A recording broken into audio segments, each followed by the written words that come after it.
ሕፃን ተወለደ ወንድ ልጅ ተሰጠን ጨለማን ገፎ ብርሃን ሊሰጠን ወርቅ ጣኑ ከርቤ ይደርደር ለክብሩ ንጉሥ ስለሆነ በሰማይ በምድሩ የጌታን መወለድ ለማብሰር ሰብአ ሰገል በብርሃን እየተመሩ እንደሄዱት ሁሉ ከተደበቅንበት የምንወጣበት የተሸፈነውን የምናይበት ከደከሙት ጎን የምንቆምበት ለጋስና ሰጪ እጆች እየተዘረጉ አብሮነታችን ልክ እንደ ሁል ጊዜው ጎልቶ እየፈካ የሚሄድበት ብርሃናችንን የምናካፍልበት ይሁን እያልን በብርሃን ኤቲኤም ካርድ በመጠቀም የበዓል ግብይቶን ይፈጽሙ። እንዲሁም በብርሃን ሞባይል ባንኪንግ 881 በመጠቀም ግብይቶን ቀላል ያድርጉ።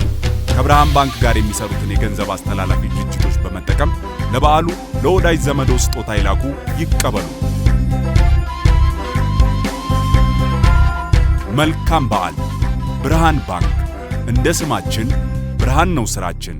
ሰላም ሰላም፣ የተወደዳችሁ እንዴት አድራችኋል? የፉትቦል ካፌ ዝግጅታችን ጀምሯል። እስከ 4 ሰዓት ከ30 አብረናችሁ እንቆያለን። ዛሬ የሚደረጉ የፕሪሚየር ሊግ ጨዋታዎች አሉ። ይልቁን አርሰናል ከአስቶን ቪላ በኤሚሬትስ የሚያደርጉት ጨዋታ በጣም ከፍተኛ ትኩረት ያገኘ በአንደኛና በሶስተኛ መካከል የሚደረግ የ6 ነጥብ ጨዋታ ሊባል ይችላል። አስቶን ቪላ የሚያሸንፍ ከሆነ ከአርሰናል ጋር በነጥብ ይተካከላል።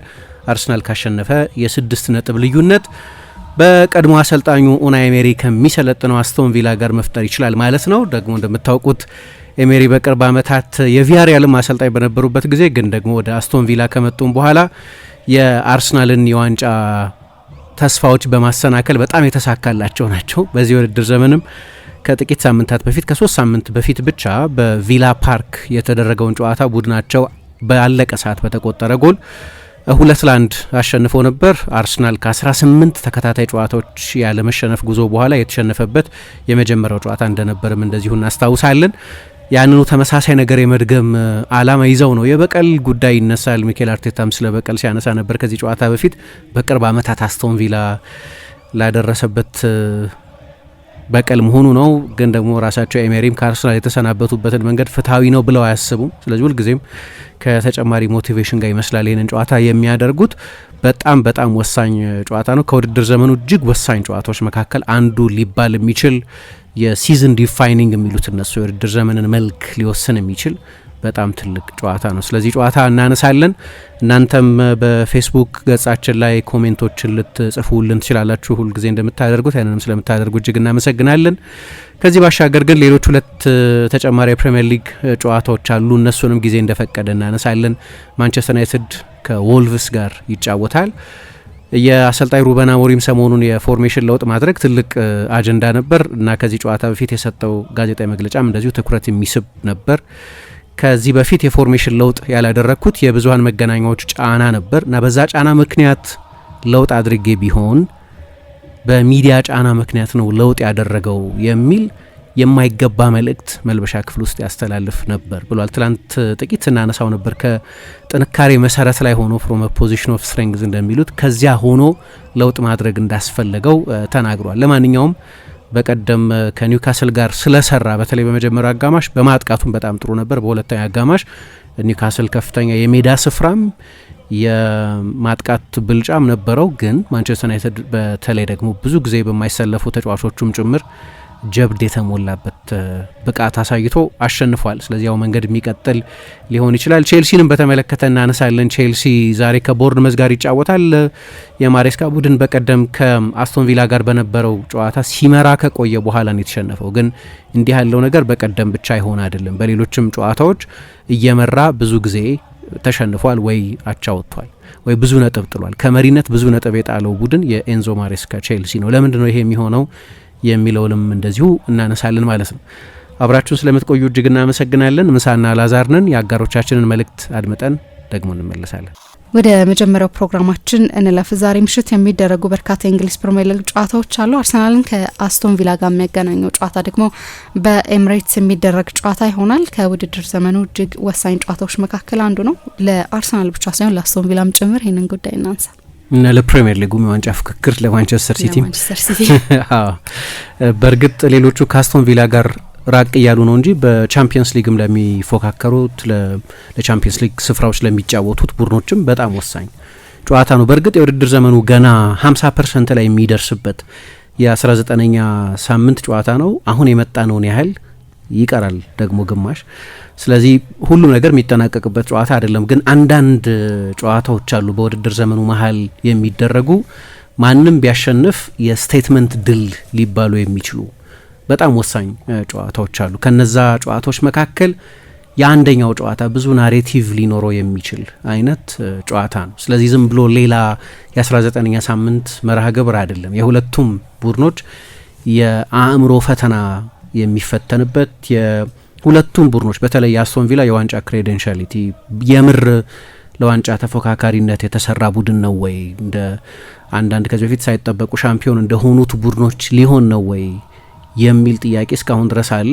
የፕሪሚየር ሊጉን መሪ እስካሁን ድረስ በሜዳው አንድ ጨዋታ ላይ ብቻ አቻ የተለያየውን ከማንቸስተር ሲቲ ጋር 1-1 የተለያየበትን ጨዋታ ብቻ አቻ የተለያየውን ቡድን በሜዳ ፎርም የፕሪሚየር ሊግ ምርጡ ቡድን የሆነውን ግን በፕሪሚየር ሊግ በጠቅላላው መሪ የሆነውን በቻምፒየንስ ሊግ መሪ የሆነውን ቡድን የቀድሞ የኡናይ ኤሜሪን ቡድን አርሰናልን ማሸነፍ ደግሞ የሰዎችን አስተያየት ሁሉ ስለ አስቶን ቪላ ያለን ግምት ሁሉ ሊለውጥ የሚችል ነው። ለምሳሌ እኔ ብዙ ጊዜ አነሳለሁ አስቶን ቪላን በተመለከተ ኤሜሪን እንደ አሰልጣኝ አልጠራጠራቸውም። ቪላ በጣም ጥሩ ቡድን ነው። እሳቸው ከመጡበት ጊዜ ጀምሮ ይህንን እያሳዩ ነው። ግን በሰሞኑ ጨዋታዎች ላይ ጨዋታዎች የሚያሸንፉበትን መንገድ የዋንጫ ተፎካካሪ ሆኖ ረጅም ጊዜ የሚያስጉዝ አይመስለኝም። ልክ የበቀደሙ የቼልሲ አይነት ጨዋታ ለ60 ደቂቃ ብዙ መበለጥ፣ የማንቸስተር ዩናይትድም ጨዋታ ላይ እንደዚሁ በጨዋታው አብዛኞቹ የጨዋታው ምዕራፎች ላይ ወይ ማንቸስተር ዩናይትድ ብዙ ትችት የሚቀርብበት ማንቸስተር ዩናይትድ ኮምፒት አድርጓል። እንደዛ አይነት ተጫዋቾችን ካጣ በኋላ የአፍሪካ ዋንጫ ላይ ሄዱ ተጫዋቾች አሉ። ብሩኖ እዛው ጨዋታ ላይ ተጎድቷል። ኮንሲስተንት ቡድን አይደለም ማንቸስተር ዩናይትድ እንደሚታወቀው።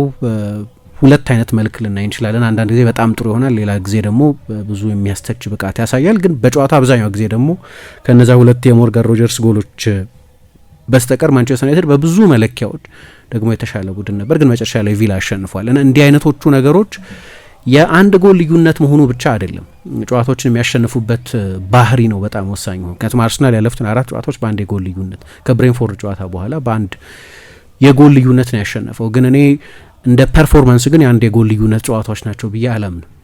አስቶን ቪላ ግን ለምሳሌ ዌስትሃምን 3-2 ሲያሸንፍ ወይ ብራይተንን 4-3 ሲያሸንፍ ወይ ማንቸስተር ዩናይትድና ቼልሲን 2-1 ሲያሸንፍ በተለይ በቅርብ ጊዜ የነበሩት ጨዋታዎች ላይ አንዳንድ ጥያቄዎች አሉ። ግን አርሰናልን የሚያሸንፍ ከሆነ ግን ኡናይ ኤሜሪ ራሳቸው ከዚህ ጨዋታ በፊት በሰጡት አስተያየት በቃ ትልቁ ፈተና ይሄኛው ነው፣ ለየትኛውም ቡድን ወደ ኤምሬትስ ሄዶ ከአርሰናል ጋር መጫወት ነው አሁን ባለው ሁኔታ የፕሪሚየር ሊግ የወቅቱ ምርጡ ቡድን ስለሆነ የሚል አስተያየት ሰጥተዋል። ስለዚህ ብዙ መልእክት ሊያስተላልፍ የሚችል ይህንን ጨዋታ ያሸንፋል ማለት አስቶን ቪላ እስከ 38ኛው ሳምንት ድረስ የዋንጫ ተፎካካሪ የመሆን ዋስትና ይኖረዋል ማለት አይደለም። ግን ቡድኑ ላይ የሚያስተላልፈው መልእክት በፕሪሚየር ሊግ ዋንጫ ፉክክር ላይ የሚያስተላልፈው ናሬቲቭ ቀላል አይደለም። ግን እንደው በፕራግማቲክ በሆነ እይታም ከአርሰናል ጋር በነጥብ እኩል ይሆናል። 45 ነጥብ ላይ ይደርሳሉ። የውድድር ዘመኑ ሲጀመር ቪላ የመጀመሪያዎቹን ጨዋታዎች 5 ጨዋታዎች ሳያሸንፍ መጀመሩ ከ5 ጨዋታ አይ ቲንክ በአንድ ጨዋታ ላይ ብቻ ጎል ማስቆጠሩን ከግምት ላስገባ ሰው በተጫዋቾች የዝውውር ገበያ ለአንድ ተጫዋች ብቻ ነው ገንዘብ ከፍሎ ያመጣው። ሌሎቹን ወይ በውሰት ወይ በነጻ ነው ያስፈረመው። እነ ሳንቾን እነ ሃርቪ ኤሊየትን በውሰት ነው ያመጣው። ቪክቶር ሊንደሎፍን በነጻ ነው ያስፈረመው ፍሪ ኤጀንት ስለነበር። ኢቫን ጊሳ ብዙ ጨዋታዎች ላይ መጀመሪያ አሰላለፉ ስለማይካተተው ተጫዋች ብቻ ነው ገንዘብ ከፍሎ ያመጣው። በዚያ መሀል ባለፈው የውድድር ዘመን በውሰት ቡድን ውስጥ የነበሩ ጠቃሚ አገልግሎት ይሰጡ የነበሩ እንደ ማርከስ ራሽፎርድ ና ማርኮ አሴንሲዮ አይነት ተጫዋቾች ከፓሪስ ሳን ጀርመንና ከማንቸስተር ዩናይትድ በውሰት የመጡ ተጫዋቾች የውሰት ውላቸው ስላበቃ እነሱም ወደ ሌሎች ክለቦች መሄድ ነበረባቸው እና የአስቶን ቪላ የማጥቃት ኃይል የለዘበበት ደግሞ የቡድኑ ከፍተኛ ጎል አስቆጣሪ ኦሌ ዋትኪንስ ከስታንፎርድ ብሪጁ ጨዋታ ድረስ 3 ጎል ብቻ አስቆጥሮ ነበር ወደዛ ጨዋታ የመጣው። ስለዚህ አንዳንድ ተጫዋቾችን ፎርም ጥሩ ያልሆነበት ግን ኡናይ ኤሜሪ ተአምር የሰሩበት አርሰናልን ካሸነፉ በነጥብ የሚስተካከሉበት አይነት ጉዞ መጓዛቸውን ሁሉ ስታይ ከዚህ በኋላ በምንም ደረጃ ቢያጠናቀቁ በአውሮፓ ስፍራዎች እስካጠናቀቁ ድረስ ለእኔ በጣም ስኬታማ ሲዝን ነው። አሁን የአመቱ ምርጥ አሰልጣኝ ምረጥ ብትኝ በግማሽ ሲዝን እኔ ኤሜሪን መርጣለሁ። ሬጂስ ለብሪ ልል እችላለሁ የሰንደርላንዱን አሰልጣኝ። እኔ ሁልጊዜ የአመቱን ምርጥ አሰልጣኝ ሆነው ሻምፒዮን ነሰሰሊ ሻምፒዮን የሚሆነውን አይደል። ሻምፒዮን የሚሆንን መመርጥበት ጊዜ አለ። ለምሳሌ አምና ለእኔ አርነ ስሎትን መምረጥ በጣም ቀላል ነበር። ምክንያቱም እሳቸውም ቢሆን ያለምንም ዝውውር የየርገን ክሎፕን የሚያህል ባለ ግርማ አሰልጣኝ፣ ባለ ታሪክ አሰልጣኝ ከተኩ በኋላ በመጡበት የውድድር ዘመን የፕሪሚየር ሊግ ሻምፒዮን ሆኑ እና ሻምፒዮን የሚሆን አሰልጣኝ የመቶ ኮከብ አሰልጣኝ መባል የለበትም ብዬ አላምንም። ግን ኢን ሪሌሽን ቱ የዛ ሰውዬ በጀት ኮንቴክስቱን ቡድኑን የገነባበትን አውድ ከግምት ማስገባት ያስፈልጋል። ከዛ አንጻር ለእኔ ኤሜሪ በጣም በቀላሉ የግል አስተያየት ነው። ኦፍኮርስ አርቴታ የፕሪሚየር ሊጉ መሪ ነው። ጓርዲዮላ እንደገና የሻምፒዮንነት ባህር እየተላበሰ የመጣ ቡድን እየገነባ ነው። እንደ ድሮ አይነት በጣም ዶሚናንት አይደለም፣ ግን ስቲል በጣም ጥሩ ቡድን እየሰራ ነው። ሌሎችም አሰልጣኞችን መምረጥ ይቻል ይሆናል። ግን ከተለይ በክረምቱ ከነበረው ግምት አንጻር ከዛ የማንቸስተር ዩናይትድ ጨዋታ በኋላ የሆነ ጣረሞት እንዳዩ ነገር ኤሜሪ ፊታቸው ልክ እንደዛ ቅጭም ብሎ አንዳንድ ሰዎች ምናልባት የመጨረሻ የማኔጀሪያል ወካቸው ሳይሆን አይቀርም በአሰልጣኝነት በእንግሊዝ ወይ በአስቶን ቪላ አሰልጣኝነት ስኪሉ ድረስ ያ ጨዋታ የቻምፒየንስ ሊግ ቦታን ኮስት ያደረጋቸው ብቻ ሳይሆን የክረምት በጀታቸውን ኮስት ያደረጋቸው ጨዋታ ነበር።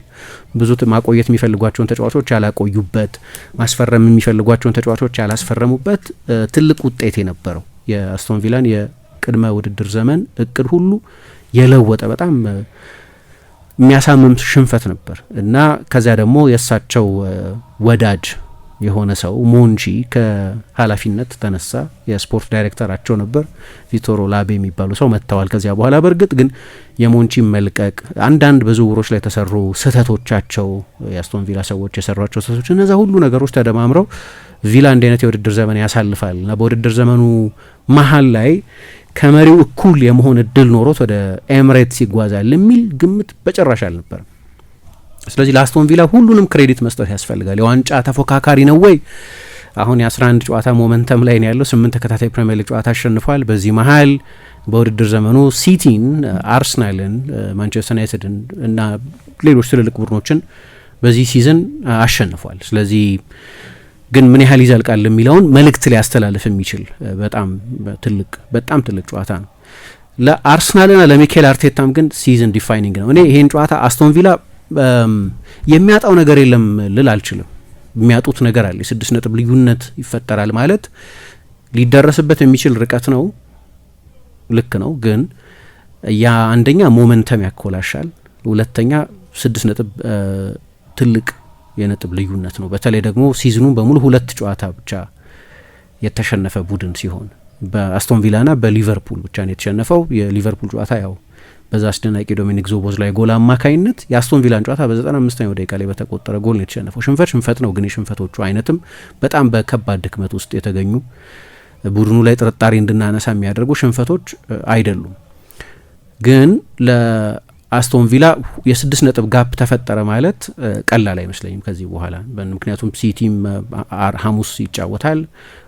የሚፎካከሩት ከሲቲ ጋር ብቻ አይደለም ከአርሰናልም ጋር ነው። አርሰናል ካሸነፈ 6 ከሲቲ ጋር የሚኖራቸው የነጥብ ልዩነትም እንደዚሁ በዛው ልክ ይሰፋል ማለት ነው። ግን ከፕሬሸር አንጻር አሁን እንደምናነሳው አስቶን ቪላን በተመለከተ ከተጠበቀው በላይ ስለሆነ የሰነዘሩት አስቶን ቪላ ዋንጫ ባያነሳ የዋንጫ ተፎካካሪ ባይሆን ሰዎች ውድቀት ነው ሊሉት አይችሉም። ለአርሰናል ግን ዋንጫ ለማሸነፍ ምንም ጥያቄ የለውም። ዘንድሮ እንደ ውድቀት ነው የሚቆጠረው። ምንም ያህል ቢጠጋ፣ ምንም ያህል ውብ እግር ኳስ ቢጫወት፣ ምንም ያህል የአውሮፓ ቤስቱ ቡድን ነው ብትይ፣ ምንም ያህል የሞራል ድል በብዙ ጨዋታዎች ላይ ቢወስድ፣ መጨረሻ ላይ የሚዳሰሰው ታንጅብል የሆነው ነገር ዋንጫ ማሸነፍ ነው። ለእኔ ከሁለቱ ዋንጫዎች አንዱን ካላሸነፈ በመጨረሻ ፌለር ይሆናል። በእርግጥ በውድድር ዘመኑ መሀል ያሉ አንዳንድ ሁኔታዎችን ሰዎች ሊቆጣጠሯቸው የማይችሉ ሁኔታዎችን ከግምት ማስገባት ያስፈልጋል። አንኮንትሮለብልስ የሚሏቸው ግን እንደ ጠቅላላው ይሄንን ቡድን ለመገንባት የተወሰደውን ጊዜ፣ ኢንቨስትመንት፣ በክረምት ላይ የነበረውን ኢንቨስትመንት እና ቡድኑ የሚገባውን በእርግጥ አንድ ዋንጫ ማሸነፍ የሚገባው ይመስለኛል። በትንሹ ይሄኛው የአርሰናል ትውልድ ምንም ከሁለቱ ትልልቅ ዋንጫዎች አንዱን ማሸነፍ አለበት ስለ ፕሪሚየር ሊግና ቻምፒየንስ ሊግ እያልን ነው። ብዙ የሚያጣው በዛሬው ጨዋታ ላይ የሚያጣ የሚመስለው አርሰናል እንጂ አስቶን ቪላ አይመስለኝም። ማለት የአስቶን ቪላ የፕሪሚየር ሊግ ተፎካካሪ አለመሆን ምንም ድራማ አይደለም። አርሰናል ዛሬ ተሸነፈ ማለትም ዋንጫው ጉዳይ ያበቃለታል ማለት አይደለም። ገና ግማሽ፣ ገና 50%፣ ገና 19 ጨዋታዎች በ19 ጨዋታዎች በእያንዳንዱ ጨዋታ 3 ነጥብ በጣም 57 ነጥብ ምናምን አለ ከፊት ግን በጣም ኮንሲኩዌንሻል ጨዋታ ነው። ስለዚህ በዚህ ምክንያት ከዋንጫ አሸናፊነት ጫና አንጻር አርሰናል ነው የዛሬው ጨዋታ ላይ ጫና ያለው። ስለዚህ ለእኔ ከማሸነፍ ያነሰ ነገር በሙሉ ለአርሰናል የዋንጫ ፉክክሩን ምንም የሚጨርሰው ነገር የለም፣ ግን ያወሳስበዋል። ምንም የሚያጠናቅቀው ነገር የለም እና ግን የቡድኑን ሜንታሊቲ በተመለከተ በጣም ጥሩ ኮች የሚደረግን ቡድን ሲገጥም ይቸገራል የሚል መልእክት የማስተላለፍ በዚህ ጨዋታ ላይ የሚሸነፍ ከሆነ ከዚህ በፊት ለአርሰናል የሚባሉትን ትርክቶች መልሶ የሚያመጣ አንዳንድ ሰዎች እንደሚሉት ተመሳሳይ አርሰናል ባለፉት ጥቂት ዓመታት ያየነውን አይነት አርሰናል በጣም ጫና በሚበዛበት ጊዜ ጫና ተሰምቶት የሚያፈገፍግ አርሰናል ወይም ኦልሞስት ኤፍሲ ኦልሞስት ፉትቦል ክለብ ምናምን እንደዚህ አይነት ናሬቲቮች ተመልሰው እንዲመጡ የሚያደርግ ነው። የሚያሸንፍ ከሆነ ነው ጠንካራ መልእክት ለሁሉም የሚያስተላልፍ። አስቶን ቪላ አሁን በቃ ተወደደም ተጠላም ማንቸስተር ዩናይትድ የለም እዚህ ጋር፣ ቼልሲ የለም እዚህ ጋር፣ ሊቨርፑል የለም እዚህ ጋር፣ ቶተናም የለም እዚህ ጋር። ከአስቶን ቪላ ስንት እጥፍ ገንዘብ ኢንቨስት እንዳደረጉ አላቅም፣ ክረምት ስንት እጥፍ ኢንቨስት እንዳደረጉ አላቅም፣ ግን ሁሉም እዚህ ሰፈር የሉ እና ለአንዳንድ ሰዎች በዚህ ሲዝን ለእኔም በዚህ ሲዝን ቤስቱ አሰልጣኝ ኡናይ ኤመሪ ናቸው። ግን በእኔ ብቻ አይመስለኝም ያንን የምለው፣ ሌሎችም አሰልጣኝ ከአውሮፓ ምርጥ አሰልጣኞች መካከል አንደኛው ናቸው። ለሆኑ ስራዎች ይሆናሉ ወይ አላቅም፣ ለፓሪስ ሳን ጀርማን ለአርሰናል ስራዎች ይሆናሉ ወይ? ግን የፓሪስ ሳን ጀርማንን በፐርስፔክቲቭ ማየት ያስፈልጋል። ለምሳሌ በፓሪስ ሳን ጀርማን የመጨረሻው ሲዝናቸው ላይ ዶሜስቲክ ትሬብል ሰርተውን የወጡት ቻምፒየንስ ሊግ አልቀናቸውም። ኦፍኮርስ ፋይናንሱ በጣም ትልቅ ልዩነት አምጥቷል። ግን ሁሉም ሰው በፓሪስ ሳን ጀርማን አሰልጣኝነት ዶሜስቲክ ትሬብል ይሰራ ነበር ማለት ደግሞ አይደለም። ሊገንም አሁን ውድድር ላይ ዲስፋንክሽን የሆነውን ኩፕ ደ ላ ሊግ የሚባለውንም ውድድር ኩፕ ደ ፍራንስም አሸንፈዋል። በፓሪስ ሳን ጀርማን 75% ጨዋታ የማሸነፍ ስኬት ነበራቸው። 75%። በአርሰናል በመጀመሪያ ሲዝናቸው የዩሮፓ ሊግ ፍጻሜ ተጫውተዋል። የመጨረሻው እለት ድረስ የቶፕ ፎር ተስፋ ነበራቸው። በውጤት ብቻ ካየሹ በሁለቱም እንደው እግር ኳስን በጣም በሁለት አይን ብቻ ባይነሪ በሆነ ዋንጫ ካልወሰድሽ የሆነ ነገር ካላመጣሽ ውድቀት ነው፣ የሆነ ነገር ካመጣሽ በሚል ብቻ ስለሚታይ እና እሱ በጣም ግርድፍ ገለጻ ስለሆነ እና የነገሩን ስር እንድታገኝም ስለማያግዝ እንዲህ አይነት ብያኔ ያለ እኔ እንደ ሰው አዘ ካራክተር እንግሊዝ ውስጥ ሲመጡ አንድ ያደረጉት ነገር የእንግሊዘኛቸው ጥራት ከፍተኛ አልነበረም። አሁንም ቢሆን ግን በእንግሊዘኛ የመጀመሪያው ፕሬስ ኮንፈረንሳቸውን በእንግሊዘኛ ሰጡ እና ለሰዎች የማሾፊያ አንዳንድ ዘገባዎች ደግሞ የአርሰናል መልበሻ ክፍል ውስጥ ያሉ ተጫዋቾች ሳይቀሩ የእሳቸውን ጉድ ኤብኒንግ የሚለውን መግቢያቸውን ለማሾፊያነት ተጠቅመውበታል። አንዳንዱ እንደ አሰልጣኝ ያላቸውን ስራ ብቻ ኦብጀክቲቭ በሆነ አይን አይደለም ሰዎች የዳኙት፣ አዘ ካራክተር ነው ኤሜሪን እንደ መሳቂያ እንደ ፈንፊገር የወሰዷቸው። እሱንም ተመልሰሽ በፐርስፔክቲቭ ካየሽው የሚያሸማቅቅ አይደል። ሁለተኛው የአርሰናል ሲዝናቸው መጥፎ ነበር፣ ከዛ በላይ ሊቀጥል አይችልም ነበር። በእኔ ግምት በጣም መጥፎ ስሜት ተፈጥሮ ነበር። የአርሰናል እሳቸው ማሰናበቱ በሌላ ቦታ ሄደው ቢሳካላቸው በጊዜው ግን ስህተት ነበር ለማለት ግን ያስቸግራል። ያን ሰሞን የነበረው ሁኔታ በጣም የከፋ ስለነበር ግን ሰውየው ኃይለኛ አሰልጣኝ ናቸው፣ ምንም ጥያቄ የለውም። ስለዚህ ለአርሰናል በእኚህ አሰልጣኝ የሚሰለጥንን ቡድን ደግሞ ከአርሰናል ጋር አርቴታ በጣም ትልቅ አሰልጣኝ እኮ ነው፣ የሆነ ቡድን ከዚህ በፊት የሆነ ክለብ ከዚህ በፊት አባሮኛል በሚል ተጨማሪ ሞቲቬሽን የሚነሳሳ አሰልጣኝ አይደለም። ዋጋውን የሚያውቅ አሰልጣኝ ነው። የሆነ ቦታ የሆነ የስራ አድቬንቸር ነው፣ ጥሩ ፍጻሜ ላይ ኖሮ ይችላል እና በዛ ምክንያት እኔ የበቀል አጀንዳ አለኝ ምናምን እያለ የሚጫወት አይመስለኝም። ሂዝ ቱ ቢግ ፎር ዛት፣ እንደዛ ነው ብዬ አላምንም እኔ የሚል አስተያየት ሰጥቷል። በዛ ሞቲቬሽን ይጫወቱ አይጫወቱ አይታወቅም፣ ግን ለአርቴታ በጣም አስቸጋሪ አሰልጣኝ ናቸው። የመጀመሪያ የአርቴታን አርሰናል ያሸነፉበት አጋጣሚ የዩሮፓ ሊግ ጨዋታ ነው የነበረው በ2021 የውድድር ዘመን በዩሮፓ ሊግ የግማሽ ፍጻሜ ጨዋታ በኋላ በፍጻሜው ማንቸስተር ዩናይትድን በመለያ ምት አሸንፈው ሻምፒዮን ሆኑ። ኦሌ ጉናር ሶልሻር የማንቸስተር ዩናይትድ አሰልጣኝ ነበር። ግን በግማሽ ፍጻሜ ያሸነፉት የሚኬል አርቴታን አርሰናልን ነው። ወደ ኤሚሬትስ መጥተው እስካሁን ድረስ በዛ የቪያሪያል አሰልጣኝነታቸውን ወደ አስቶን ቪላም ከመጡ በኋላ ተሸንፈው አያውቁ። አርቴታ አሸንፏቸው ያውቃል በተወሰኑ ጨዋታዎች፣ ግን ሁለቱም ጨዋታዎች በቪላ ፓርክ የተገኙ ናቸው። አንደኛው በመጀመሪያው ሲዝናቸው 4-2 የተሸነፉበት ወይም አርሰናል 4-2 ያሸነፈበት ባለቀ ሰዓት ጆርጂኖ ራሱ ላይ ማርቲኔዝ በኋላ ብረት መልሶ ሲገጭቶ ሲመለስ ኳሱና ማርቲኔሊ ጎል ያስቆጠሩበት ጨዋታ ነው። ሌላኛው ባለፈው የውድድር ዘመን መጀመሪያ በቪላ ፓርክ 2-0 ያሸነፉበት ጨዋታ ነው። ከዛ ውጪ ግን በኤምሬትስ በቪያሪያልም አሰልጣኝነታቸው ጊዜ በዛ ቅድም በጠቀስኩት የዩሮፓ ሊግ ግማሽ ፍጻሜ ጨዋታ ደግሞ በአስቶን ቪላ አሰልጣኝነታቸው ተሸንፈው ያቁም ብቻ ሳይሆን የአርሰናልን የዋንጫ ተስፋ ያመከኑ ናቸው። ለምሳሌ የ2023-24 የውድድር ዘመን ላይ በአርሰናልና በሲቲ መካከል የ2 ነጥብ ልዩነት ነው የነበረው እና በዛ በሁለቱ የውድድር ዘመን አጋማሽ በጣም በሚያስደንቅ ፎርም ላይ በነበረበት ጊዜ በሁለቱ የባየር ሚኒክ የቻምፒየንስ ሊግ የሩብ ፍጻሜ ጨዋታዎች መሀል ሳንድዊች የነበረ ጨዋታ ነው እና ወደ ኤምሬትስ ሄደው 2-0 አሸነፉ። መጨረሻ ላይ ስታዩም በውድድር ዘመኑ መሀል ኦፍኮርስ 114 ነጥብ አይደል አንድ ቡድን በውድድር ዘመኑ ሊያገኝ የሚችለው ካልተሳሳትኩ 89 ነጥብ ነው ያገኙ። ብዙ ነጥብ ጥሏል ማለት ነው በመንገዱ። ግን አንድ ዲሳይሲቭ ጨዋታን ካነሳሽ ግን ያ ጨዋታ ነው አርሰናልን ዋንጫ ያሳጣው መጨረሻ ላይ። ከአርሰናል አንጻር ብቻ ነገሩን ካየሹ እንዲህ አይነት በጣም ኮንሲኩዌንሻል ድሎች ናቸው አርሰናል ላይ የነበራቸው። ግን ያ ድላቸው አርሰናልን ከዋንጫ ተስፋ የማሰናበት አይነት በጣም ሲንግል ማይንድድ የሆነ አርሰናል ተኮር አጀንዳ የነበራቸው አይመስለኝም። አስቶን ቪላን ቤዚክሊ ወደ ቻምፒየንስ ሊግ ያመጣ ድል ነው። ከአስቶን ቪላ አንጻር ነው ነገሩን የሚያዩት የሚመስለኝ። ኤሜሪ ብዙ ስራ የሰሩ ሰው ስለሆኑ ከሆነ ክለብ ሲሰናበቱ የሆነ ክለብ ስላሰናበተኝ የማወራረደው ሂሳብ አለኝ ከሚል በጣም ሚኒማሊስት ከሆነ አስተሳሰብ የሚነሱ አይመስለኝም። ግን በተደጋጋሚ ያሳይተዋል። ሚኬል አርቴታ እስካሁን ድረስ ከገጠማቸው አሰልጣኞች መካከል በጨዋታ በአማካይ አነስተኛ ነጥብ የሚያገኘው ከአርነ ስሎት ጋር ነው 0.67። ባለፈው የውድድር ዘመን ሁለቱም ጨዋታ አቻ ነበር የተጠናቀቀው። ዘንድሮ ሊቨርፑል ስላሸነፈ ግን የ3 ጨዋታ ሳምፕል ሳይዝ ብቻ ነው ያለን። ከዚያ ውጭ ግን ከጓርዲዮላ እኩል የሚቸገርባቸው አይነት አሰልጣኝ ናቸው ኡናይ ኤሜሪ ነው። ከጓርዲዮላ ጋር በቅርብ ጊዜ ሪከርዱ በጣም ጥሩ የሆነ ነው እና የዛሬው ጨዋታ መልእክት ያስተላልፋል። በምንም ሁኔታ ያሸንፍ አርሰናል። ለአርሰናል ይህንን ጨዋታ ማሸነፍ በጣም አስፈላጊ ነው። በሜዳው ያለው ሪከርድ እንዳልኩት ምንም ጨዋታ አልተሸነፈም። ግን ደግሞ አስቶን ቪላ በጥሩ ፎርም ላይ ያለ ነው። አርሰናል ካሸነፈ ከመራ ያሸንፋል። ብዙ ጊዜ የመጀመሪያውን ጎል ካስቆጠረ በዚህ ውድድር ዘመን ቀድሞ ጎል ባስቆጠረባቸው 21 ጨዋታዎች ይመስለኛል 20ውን አሸንፏል። አንደኛው ጨዋታ የክሪስታል ፓላሱ ጨዋታ ነው። በጠቅላላውም ምንድነው ዱመሪዝም የሚሉት ነገር አለ እነሱ አርሰናልን በተመለከተ። አሁን ስለ አንዳንድ ጊዜ ብሪቲሽ ሚዲያ ነው የምለው አላቅም እኛ ሀገር ግን በብሪቲሽ ሚዲያ ለምሳሌ ይሄ ዱሜ እንግሉም አለ አይደለም ጥሩ አይደለም አርሰናል የሚል ናሬቲቭ አለ።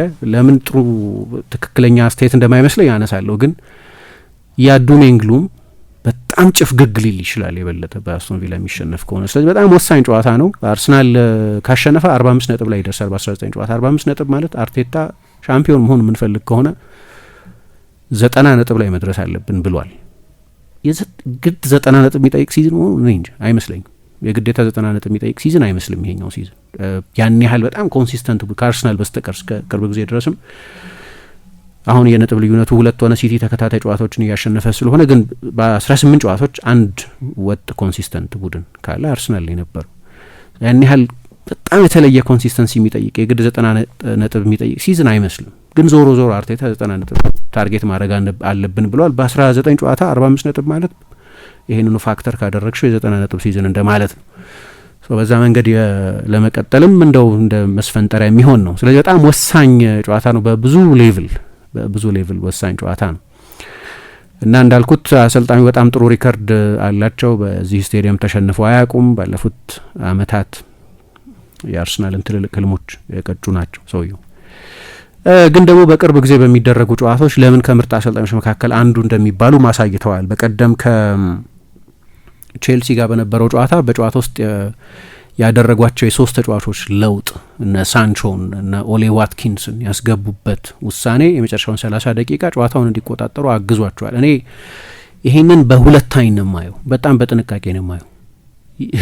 10-0 ነበር የመጀመሪያ አጋማሽ ሙከራ መጠን። ቼልሲ 10 ቪላ 0 ነው የነበረው እና ሊያልቅ ይችል ነበር በ45 ደቂቃ ውስጥ ወይ በ60 ደቂቃ ውስጥ እና ለአንድ ሰዓት እንደዛ ከተበለጥሽ በኋላ ፋይቲንግ ቻንስ ነበረሽ። ኦፍከ 1-0 ብቻ ነው እና መጨረሻ ላይ ጂኒየስ ነው ሰውየው ለወጠው ጨዋታውን ለማለት ይሆናል። እኔ አንድ ሰዓቱን ማያለሁ 2/3 የጨዋታውን ጊዜ ማያለሁ። በጨዋታ ውስጥ የተፈጠሩትን የጎል እድሎችን ማየት የሚገባ ይመስለኛል። ያ የተቆጠረ አንድ የማዕዘን ምት ጎል ብቻ አይደለም በሁለቱ መካከል የነበረው ልዩነት፣ ከዛ የሚሰፋ ነው። በብዙ የጨዋታ ሜትሪኮች በማጥቃት በሙከራዎች ብዛት፣ በአደገኛ ሙከራዎች ብዛት፣ በተጋጣሚ ቡድን የፍጹም ቅጣት ምት ሳጥን ውስጥ በነበረ ፕሬዘንስ መጠን፣ በተቹ መጠን፣ የሜዳ ስፍራን በተቆጣጠሩበት አይነት አስቶን ቪላ እንደዛ በቅርብ ጊዜ ፕሬስ ሲደረግ አይቼ ማቃ አይመስለኝም። ከራሳቸው የሜዳ አጋማሽ ለመውጣት በጣም ተቸግረው ነበር። ደግሞ ኦናናን ስላላስጀመሩትም ሊሆን ይችላል። አንዳንድ ጊዜ በሩቷን መጫወት ሲፈልጉ ረጅም ስለሆነ ከማርቲኔዝ ወደ ኦናና ረጅም ኳስ መጫወት ይጀምራሉ። ኦናናን ወደፊት ያስጠጉትና በሁለት አጋማሽ እሱ ተቀይሮ እስኪገባ ድረስ ይህም አይነት አማራጭ አልነበራቸውም። ደግሞ ንጹህ የክንፍ ተጫዋቾች አይጠቀሙም አይደለ? ልክ እንደ ባለፈው የውድድር ዘመን ሁለት አጋማሽ ለምሳሌ በግራ በኩል ራሽፎርድ ነበር። ስለዚህ ደንበኛ የታች ላይን የክንፍ ተጫዋች ነው። ሜዳውን ወደ ጎን መለጠጥ ይችላል። ብዙ 1v1 ለመጫወት ይችላል። ግን 5 አማካዮችን እና በጣም አጥብበው የሚጫወቱ ግን በክንፍ ቦታ የሚሰለፉ ተጫዋቾችን የሚጠቀሙት ማሬስካ ለምሳሌ ዛጋ አውት ስማርት አደረጋቸው። ሁለቱም የቼልሲ ፉልባኮች ወደ ውስጥ ነበር ይገቡ የነበሩት። ስለዚህ እነዚህ ተጫዋቾች በሴንትራል ቦታ ላይ አደጋ መፍጠር አይችሉም። የቼልሲ ፉልባኮች ይገባሉ። ስለዚህ ሴንትራል ፕሮግሬሽኑ ብሎክ ይደረጋል። በክንፍ በኩል በቂ ዊድዝ የለም። ምክንያቱም የቼልሲ ሁለቱ የክንፍ ተጫዋቾች የአስቶን ቪላን ሁለቱን ኦቨርላፕ ማድረግ የሚወዱትን ኢያን ማትሰንና ማቲ ካሽን እዛው በራሳቸው የሜዳ ክፍል ፒን ያደርጓቸዋል። መውጫ አልነበርም ለአስቶን ቪላ። ያቺ የረጅም ኳስ ሩት ደግሞ እንዳነሳሁት ኦናና ስላልነበር እንዲህ አይነት እድል አልነበራቸውም። ግን 1-0 ብቻ ነበር። 1-0 ብቻ ስለነበር አሰልጣኙ ጨዋታውን መለወጥ የሚችሉበት እድል ነበራቸው እና እውነት ለመናገር ከቼልሲ ቤንች እንደዚህ ክረምት ላይ በደንብ ኢንቨስት አላደረገም የምለው የአስቶን ቪላን ቤንች መርጣለሁ። ኦናናን፣ ሳንቾን፣ ኦሊ ዋትኪንስን ማስነሳት የሚችል ቤንች ነው። የቼልሲን ቤንች ሄደሽው ደህና ስብስብ አለው ምናምን ይባላል። ቼልሲ ግን ደህና ተጫዋቾች ናቸው እንጂ ቶፕ ተጫዋቾች አይመስሉኝም። የቼልሲ ቤንች ላይ ያሉ ተጫዋቾች ጉስቶ ፓልመር፣ ማነው ዴላፕ ምናምን 18 ዓመቱ በጣም ባለ ተሰጥኦ ቢሆንም መጨረሻ ላይ 18 ዓመት የሆነው ኤስቴቫኦ አይነት ተጫዋቾች ናቸው ከቤንች ተነስተው የገቡት እና ያ ነው ልዩነቱን ያመጣው። ግን መጨረሻ ላይ አሰልጣኙ ምን ገባቸው? ኦኬ ጨዋታውን ስትረች ማድረግ አለብኝ፣ ንጹህ የክንፍ ተጫዋቾች መጠቀም አለብኝ። አሁን ያ ደግሞ ለጨዋታው የሚያስፈልገውን መድኃኒት የማወቅ ችሎታ ነው። አሁን በዚህ ውሳኔያቸው ግን በጣም አደንቃቸዋል። እስከዛ በነበረ ሁኔታ ግን ተበልጠው ነበር 2-0 3-0 ከዛ የሰፋ አለመሆኑ ጨዋታው የሄደበት መንገድ የቼልሲ ኤፊሸንሲ አይነት ነው እንጂ አሁን መጨረሻ ላይ ተመለሰሽ ኦኬ ቼልሲ ማድዌኬን መልቀቅ ነበረበት፣ ጃክሰንን መልቀቅ ነበረበት። አሁን ያለው ቤንች እነዚህ ልጆች ቢኖሩት የበለጠ ጨዋታውን ለመለወጥ እድል አይኖረውም ነበር እንድትይ ያደርጋል። ስለዚህ የቼልሲን ጠቅላላ ውሳኔ ትጠይቂያለሽ። ለነገሩ እግረ መንገድ ግን ቪላ ጨዋታውን ሲለውጥ አሰልጣኙ ለምሳሌ ሳንቾን አስገቡ። በቪላ ተጫዋችነት አይ ቲንክ ምርጡን ፐርፎርማንስ ያሳዩበት በዛ ጥቂት ደቂቃ ውስጥ ንጹህ የክንፍ ተጫዋች ነው። ስለዚህ ቼልሲን ስትረች ማድረግ ይችላል። የበለጠ ዊድዝ አገኘ ቡድኑ። አሁን በጣም ስማርት ውሳኔ ነው። ዋትኪንስን አገቡ፣ ተቀይሮ የገባ ተጫዋች አስገቡት፣ 2 ጎል አስቆጠረላቸው። ግን የቼልሲ ጨዋታ አንድ ጨዋታ ነው። ሌሎች ብዙ ጨዋታዎች ላይ ነን አድርገዋል። በዚህ የውድድር ዘመን አስቶን ቪላ ከመመራት ተነስቶ ብዙ ነጥብ ያገኘው ቡድን አስቶን ቪላ ነው እና በአብዛኛው ከቤንች በሚያስነሷቸው ተጫዋቾች አሰልጣኙ በጨዋታ መሀል በሚወስኑት ታክቲካዊ ውሳኔ የተገኘ ነው። 18 ነጥብ ከመመራት ፍሮም ሉዚንግ ፖዚሽን ያገኘ ቡድን ነው። የቼልሲን ጨዋታ እንደ አንድ ነጠላ ጨዋታ ላነሳው እችላለሁ፣ ግን ሌሎች ብዙ ጨዋታዎች ላይ ደግሞ እንደዛ ሆኗል። ስለዚህ አርሰናል ቢመራ አያልቅም። አርሰናል ከመራ ብዙ ጊዜ ያሸንፋል እንዳልኩት ከአንድ ጨዋታ በስተቀር እሱን በኋላ መለያ የምታሸንፏል 95-96 ደቂቃ ላይ በተቆጠረ ጎል ነው አቻም የሆነው ለነገሩ ያ ጨዋታ። ግን በአስቶን ቪላ በዚህ ሜንታሊቲ በአሰልጣኙ ጨዋታ የመለወጥ አቅም የተነሳ አርሰናል 1-0 2-0 ቢመራ አያልቅም ጨዋታው። ደግሞ ራሳቸው አምና ወደዚሁ ስቴዲየም መጥተው በዚሁ ተመሳሳይ ጊዜ አካባቢ ከአዲሱ ዓመት በኋላ ባለው ሳምንት እንደዚህ ይሆናል 2-0 ይመራቸው ነበር አርሰናል እና ጨዋታ 2-2 ነው ያለቀው። ከመጡበት ጊዜ ጀምሮ የነበራቸው ችሎታ ነው ይሄ። በቻምፒየንስ ሊግ እኮ የሚገርም ካምባክ ለማስመዝገብ ጫፍ ላይ ደርሰው ነበር ፓሪስ ሳን ጀርማን ላይ እዛ 3-1 አሸነፋቸው። ስለዚህ ማንም ሰው አልገመተም ውጤቱን የመቀልበስ እድል ይኖራቸዋል ብሎ። ግን አሁን ለሲቲ የሚጫወተው ዶናሩማ ነው እዛ ጨዋታ ላይ የአስቶን ቪላን የማጥቃት ማዕበል የተቋቋመላቸው ካፒቴን እንጂ ቪላ ያንን ፓሪስ ሳን ጀርማን ማንም ሌላ ቡድን አድርጎት እንደማያውቀው አናግተውት ነው የወጡት። ሰውየው ጨዋታ መለወጥ ይችላሉ፣ ጥያቄ የለውም። ለማንኛውም የክረምት ላይ በተለይ በቅርብ ጊዜ በኢንቨስትመንታቸው ምክንያት ኢቫን ጊሳን ያመጣ፣ ሌሎቹን በነጻ ዝውውሮች ብቻ ያስፈረመ፣ አሴንሲዮን፣ ሊዮን ቤሊን፣ ራሽፎርድን፣ ዲሳሲን አይነት ተጫዋቾች ከቡድኑ ያስወጣ እንዲሸኝ የተገደደ ቡድን የሚገርም የውድድር ዘመን ነው እያሳለፈ ያለው እና ብዙ ጊዜ አድርገውታል። በቀደም ኦሊ ዋትኪንስ ከጨዋታው በኋላ ሲስተማችንን ለወጠው፣ ምክንያቱም ቼልሲ ማንቱማን እየተጫወተ ነበር እና ተጨማሪ ሴንተር ባክ ነበራቸው በረጅሙ ልንጫወት ስንል አለ። ኦናናም አለመኖሩ በጣም ወሳኝ ይመስለኛል። ግን በሁለቱ አጋማሽ እኔ መጣው፣ ከዛ ጄደን ሳንቾ ገባ፣ ሮጀርስን ወደ ሴንትራል ቦታ፣ ሳንቾን ወደ ክንፍ አወጡት፣ ዩሪ ቴሌሞንስን ወደ 10 ቁጥር ጠጋ አደረጉት እና እዛ ከፊት ሁልጊዜም በኤክስትራ ማን ቼልሲ ብልጫ ይወስድብን ነበር። ያ ኤክስትራ ማን ግን አልነበር፣ ምክንያቱም ዩሪ ቴሌሞንስ አድቫንስድ 10 ቁጥር ስለነበር ብሏል። እና ቪላ ባለፉት 15 ጨዋታዎች 5 ጨዋታዎች 15 ነጥብ ከሜዳ ውጪ ሰብስቧል እና ሁሉም ጨዋታዎች አንድ ጎል ልዩነት ብቻ የነበራቸው፣ ግን በሁሉም ጨዋታዎች ላይ ኦልሞስት የአሰልጣኙን ውሳኔ ሲሳራ ያየንበት የጨዋታ የመለወጥ አቅማቸውን ያየንበት እና ከፕሪሚየር ሊግ ምርጦች መካከል አንዱ የሚባሉበትን ምክንያት ያሳዩበት ነው። እና ዛሬ ያ ሌላ ትልቅ ፈተናቸው ይሆናል። ግን ብዙ የሚያጡት ነገር ያለ አይመስለኝም። በጣም በጥሩ ፎርም ላይ ያለ ነው። ልክ ከአርሰናል ብቻ ያነሰ ጨዋታ ነው የተሸነፈው። 3 ጨዋታ ብቻ ነው በዚህ ውድድር ዘመን አስቶን ቪላ የተሸነፈው። በፕሪሚየር ሊግ ደሞስት ኢንፎርም ቡድን ነው። 8 ተከታታይ ጨዋታ ያሸነፈ፣ ማንም 8 ተከታታይ ጨዋታ አላሸነፍም። 11 ተከታታይ ጨዋታ አሸንፏል። 8 ተከታታይ በፕሪሚየር ሊግ ነው፣ በሁሉም ውድድሮች 11። ይሄም በክለቡ ያለፉት 114 ዓመት ታሪክ ውስጥ ከቤስቱ የአስቶን ቪላ የማሸነፍ ሬከርድ ጋር የተጋሩበት የተስተካከሉበት ነው የስታንፎርድ ብሪጅ ድላቸው እና እንዳልኩት በብዙ ሜትሪኮች እግር ኳስ አሁን በቀድ ትላንትና ኤንዞ ማሬስካ ስለ ኤክስጂ ሲያወራ ሰምተሽው እንደሆነ አሰልጣኞቹ ለኤክስጂ ግድ ይላቸዋል። የጥራቶች የሙከራዎቹን የጥራት መጠን ስለሚነግሩን የብልጫ መጠን የበለጠ እንደ ወንፊት አጥርቶ የሚያሳይ ጥሩ ማብራሪያ ስለሆነ ከነ ጉድለቶች አሉበት። አንዳንድ ጊዜ ፊልድ ቲልት ይባላል፣ ለምን ያህል የቴሪቶሪ ብልጫ ወሰድሽ የሚለው የሚለካበት እና ብዙ አናሊቲክስ ያለበት ዘመን ነው ይገባኛል። ከዛ አንጻር አስቶን ቪላ ላይ ብዙ ጥርጣሬ አለ። የሞርጋን ሮጀርስ ጎሎች ለ38 ጨዋታ እንደዛ እያደረገ ሊቀጥል አይችልም አንድ ተጫዋች። በጣም አስቸጋሪ ነው። የቡድኑ ዋና ጎል አስቆጣሪ 3 ጎል ብቻ ሲያስቆጥር በቂ አይደለም። በተለይ ሌሎች የጎል ምንጮች ከሌሉት በቂ የጎል ምንጮች ከሌሉት ግን ለጊዜው በጣም ወሳኝ ውስታት የነጥቡ ብዛትና የጎሎቹ ብዛት ናቸው እና በዛ በጣም የሚገርም ጉዞ ላይ ያለ ነው። ስለዚህ በጣም ትልቅ ጨዋታ ነው ለሁለቱም አሰልጣኞች።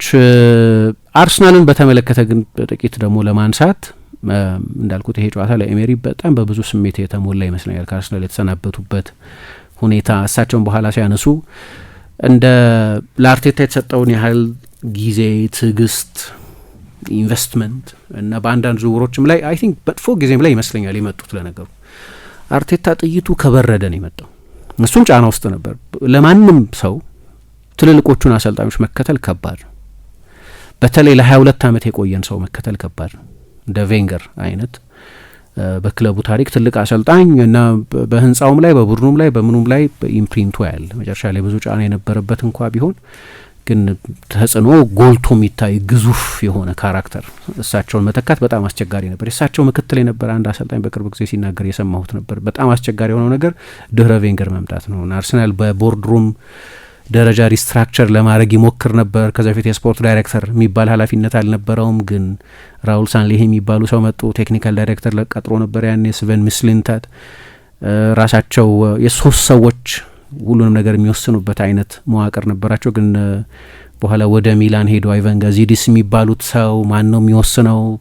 የኤጀንቶች እጅ ረዝሞ ይታይ ነበር። የአልበርት ካናሌስ፣ የኪያ ጆራፕቺያን ለምሳሌ ዊልፍሬድ ዛሃን ይፈልጉት ነበር። ግን አርሰናል ኒኮላ ፔፔን አስፈረመ። ዝውውር ውስጥ ብዙ የሚያጠራጥሩ ነገሮች አሉ። ዝውውሩ የተፈጸመበት ሂደት የማርኪንግ ላውሳኔ ምንድን ነበር? ሸፍጥ ይኑሮ አይኑሮ አላቅም፣ ግን ኖርማል ያልሆኑ ነገሮች አሉ የኒኮላ ፔፔ ዝውውሮች ውስጥ። ስለዚህ በጥሩ ጊዜ የመጡ አይመስለኝም። ለነገሩ ግን ቢያስቡ አልፈርድባቸውም። ጊዜ ያስፈልገኝ ነበር ብለው ቢያምኑ። ለማንኛውም በጣም ወሳኝ ጨዋታ ነው ለአርሰናል። አይ ቲንክ አሳሳቢው ነገር የጎል ጉዳይ ነው። ጎል የማስቆጠር ጉዳይ ነው። ባለፉት ጨዋታዎች ከዚህኛው ወር መግባት ወዲህ አሁን ሊጠናቀቅ ነው ዲሴምበር 30 ላይ ነው ያለ ነው። ያለፉትን 4 ምናምን የፕሪሚየር ሊግ ጨዋታዎች ብትወስጂ አርሰናል ከ9 በላይ ኤክስጂ ያስመዝግቧል። ግን የአርሰናል ተጫዋች በዚህ ጊዜ ውስጥ የፍጹም ቅጣት ምትን ካልጨምር ራስ ላይ የተቆጠሩ ጎሎች በኤክስጂ ውስጥ አይደመሩም። 1 ጎል ብቻ ነው አርሰናል በቀደም ኦዴጋርድ ያስቆጠረው ጎል ብቻ ነው የተቆጠረው። ማጥቃቱ በጣም ከፍተኛ ችግር አለበት። አምና ማጥቃቱ ችግር አለበት ስንል በጉዳቶች ምክንያት ነው የምንለው፣ ብዙ ተጫዋቾች ተጎድተውበት ስለነበር። አሁን ሁሉም የማጥቃት ተጫዋቾች አሉ። እንዲያውም ለምሳሌ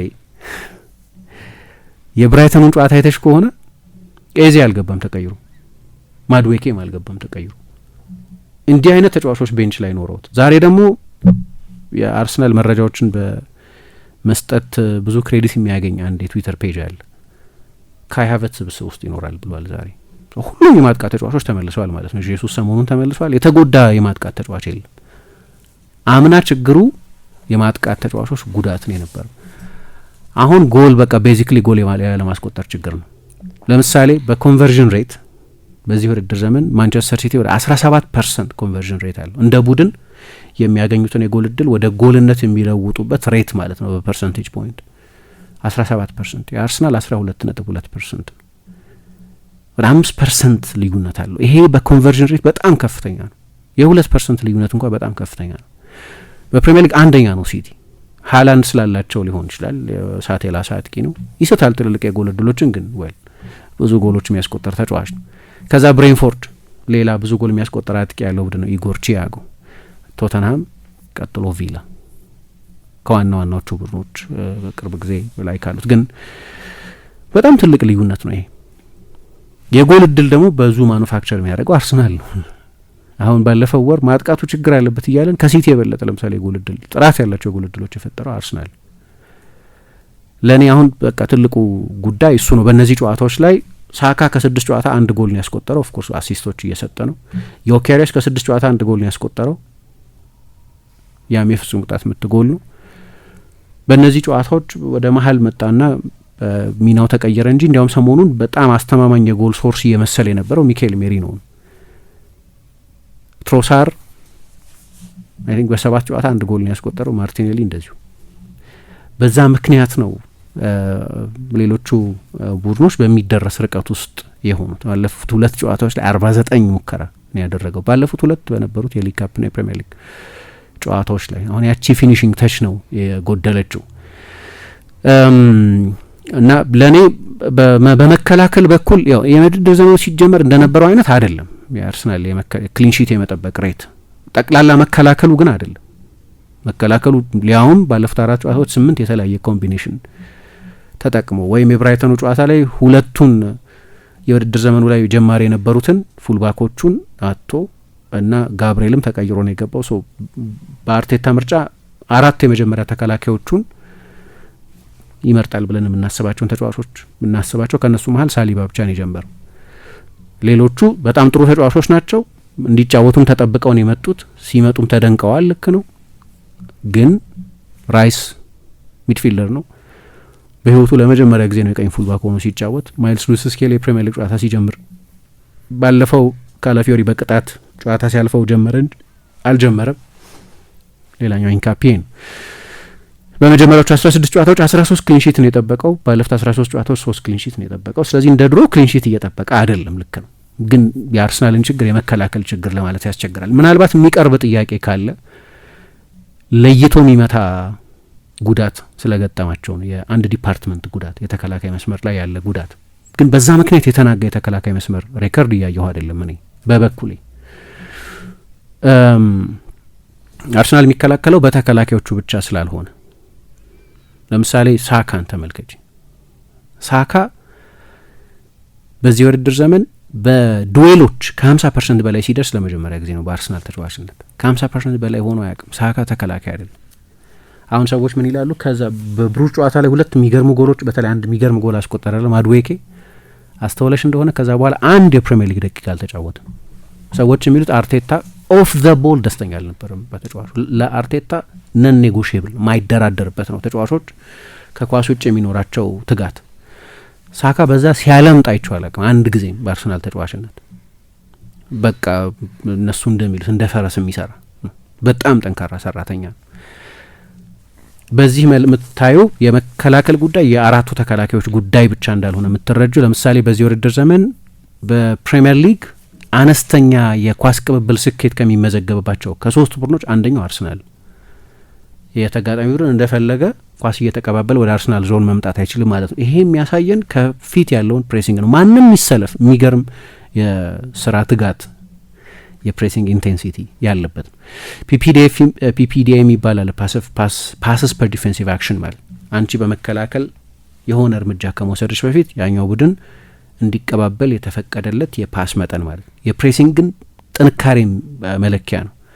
በዚህ አርሰናል ከፕሪሚየር ሊግ ምርጥ ቡድኖች መካከል አንደኛው ነው። በሶስተኛው የሜዳ ክፍል ብዙ ኳስ በመቀማት ከፕሪሚየር ሊግ ምርጥ ቡድኖች መካከል አንደኛው ነው።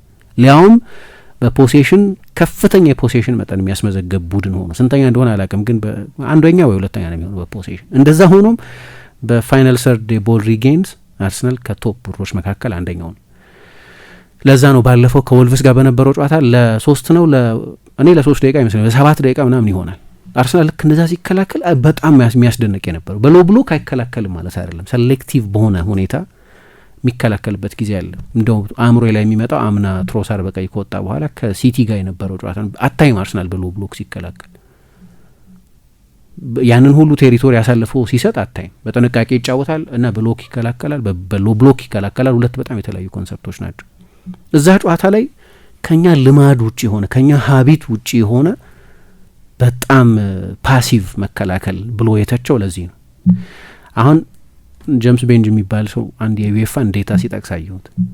በዩኤፋ ዴታ በእያንዳንዱ ቡድን ውስጥ ማነው ብዙ ስፕሪንት የሚያደርገው፣ ማነው ሰፊ የሜዳ ክፍል የሚሮጠው በሚል የፊዚካል ዴታ ነው እና የአርሰናል አራቱ በቻምፒየንስ ሊግ ብዙ ጨዋታዎች የጀመሩት ተከላካዮች ቲምበር፣ ሳሊባ፣ ጋብርኤል፣ ሉዊስ ስኬሊ ከአርሰናል 10 ሰፊ የሜዳ ስፍራ በስፕሪንት ከተከላከሉ ተጫዋቾች መካከል ናቸው። ምን ማለት ነው? አርሰናል መሀል ላይ ሆኖ ነው የሚከላከለው። ቤዚክሊ ማለት ነው መሀል ላይ ነው የአርሰናል ተከላካይ የመጨረሻው ባክ ላይን መሀል ላይ ነው ያለው ማለት ነው።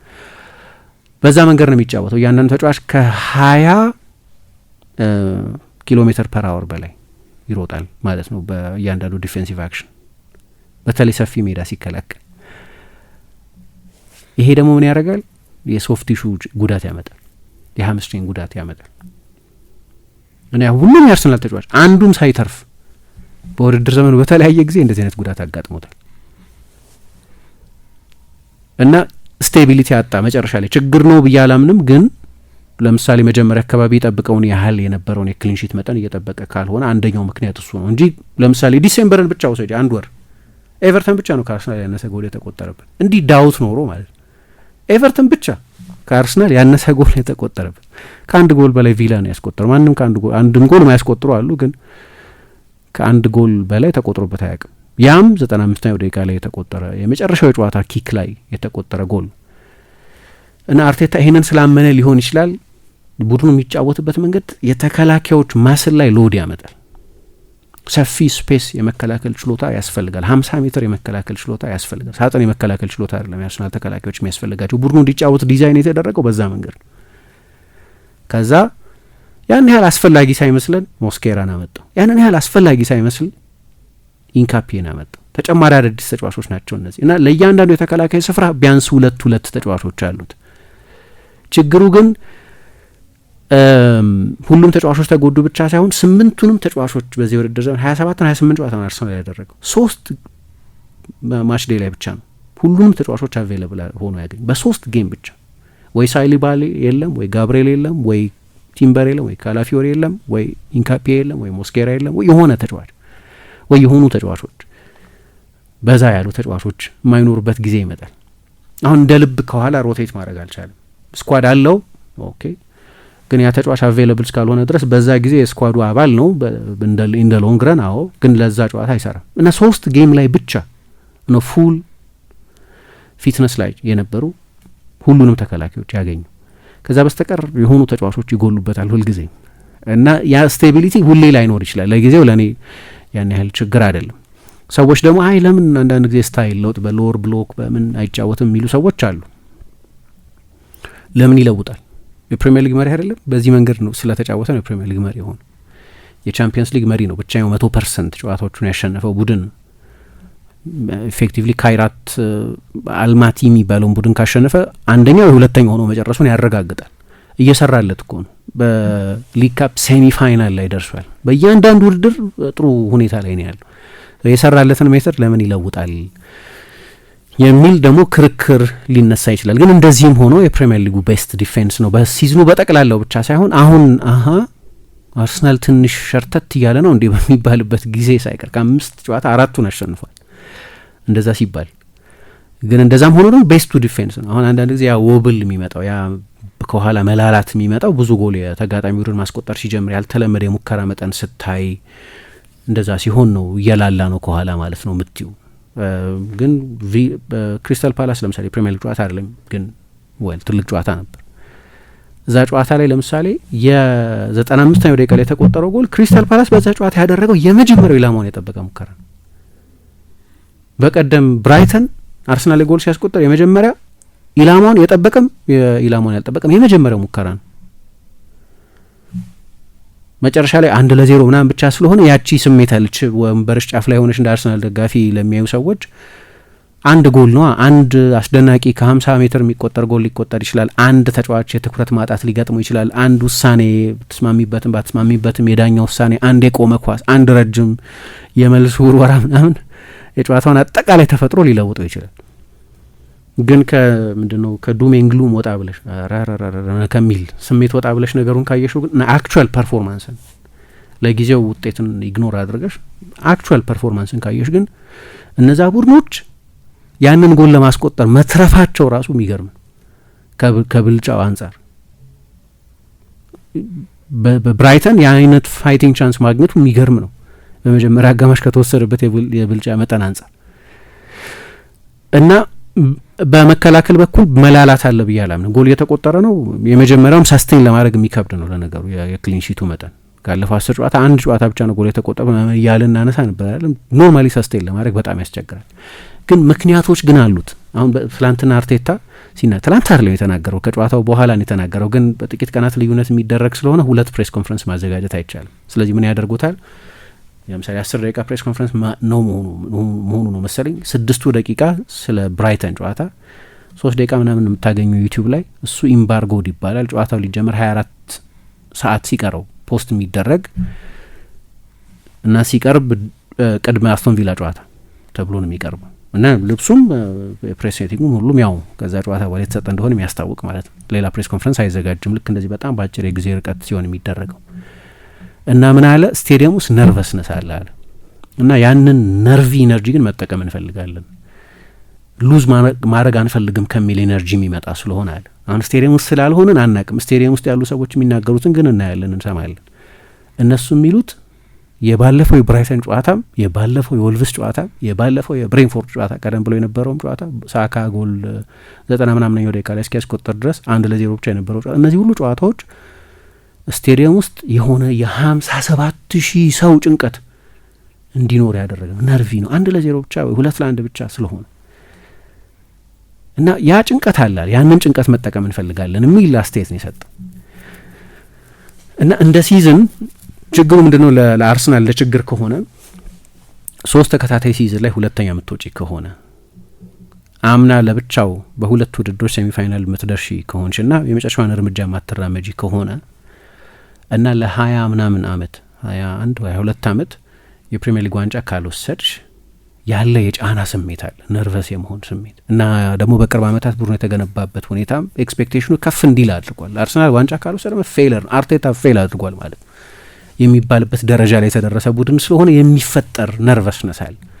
አንዳንድ ቡድኖች ጀስት ሉዝ ኢት።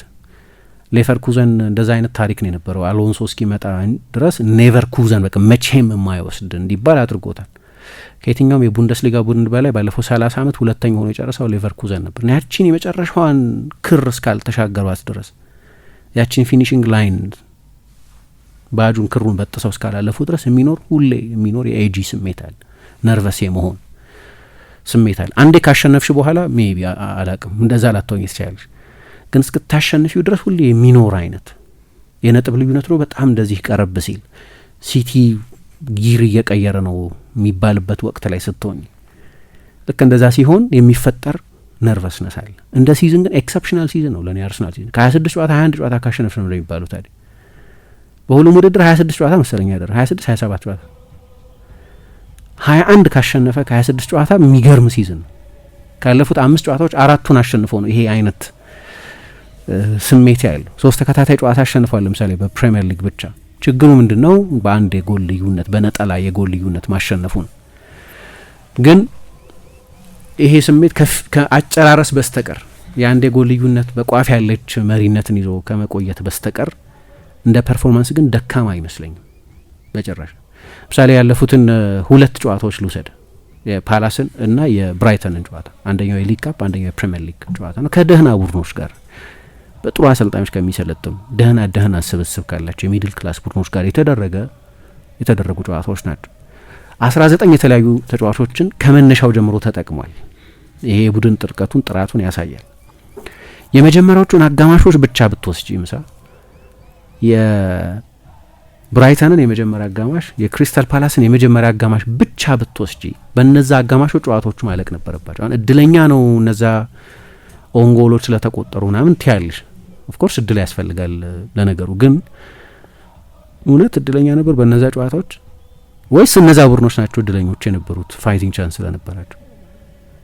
በነዛ 2 ጨዋታዎች የመጀመሪያዎቹን አጋማሾች አግሪጌት ልንገርሽ 27-2 ነው የነበረው በሙከራዎች ብዛት።